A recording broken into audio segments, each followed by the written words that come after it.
Hydraulic clutches are great. They have a light pull, you don't have to adjust them, and they are more consistent than a cable clutch. With all that awesome though, comes a little bit of care above the normal lubing and adjustment that you would have to do on a cable. Today on MC Garage, we talk about changing the fluid in your hydraulic clutch.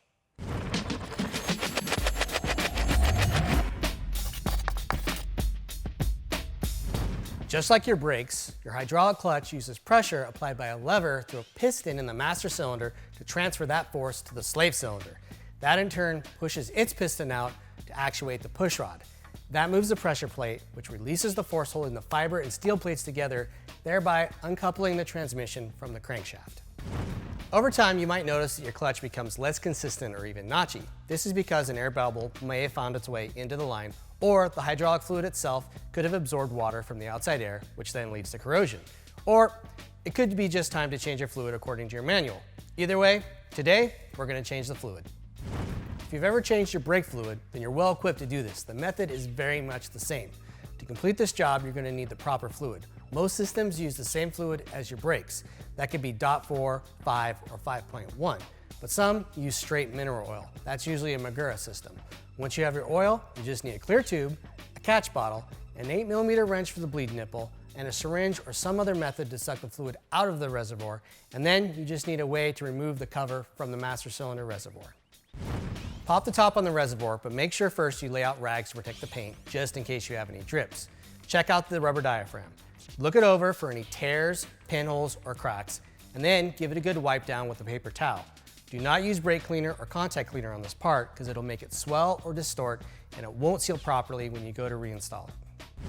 Next, suck the majority of the old fluid from the reservoir and fill it up with new fluid. You're going to want to use a new bottle as hydraulic fluid can absorb water over time, whether that's in your bike or in the bottle. Fresh is always best. As we move the old fluid down and out through the lines, you want to make sure the level of the fluid doesn't drop so low that you suck air or you're going to end up back at square one. At the slave cylinder, put your 8mm wrench over the nipple and attach the clear hose. The tube should reach the bottom of the catch bottle. I like to make a hole in the cap to hold the tube and keep everything in place.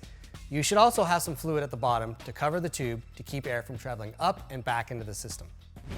Just like bleeding your brakes, squeeze the lever and then loosen the nipple just enough for the fluid to come out. Do not release the lever until you close the nipple, otherwise you're going to suck air back into the system. You won't have a firm and then soft lever like you do on a brake system to remind you you're pushing the fluid through the system, so it's easier to forget to keep that lever in until the bleeder is closed. Repeat the squeeze, crack, close, and release until the fluid runs clean. Also, keep your eye on the fluid level. After the fluid is clear, make sure the bleed nipple is tight, fill the fluid to the proper level in the reservoir, and replace the diaphragm and cap. Then, all you gotta do is clean up. Give the lever a few good squeezes, fire up the bike, and check the operation. And that's it for this episode of MC Garage. If you like what we're doing, hit the like button, subscribe, and share with your friends. And as always, if you have any questions or comments, put them down below. We'll see you next time.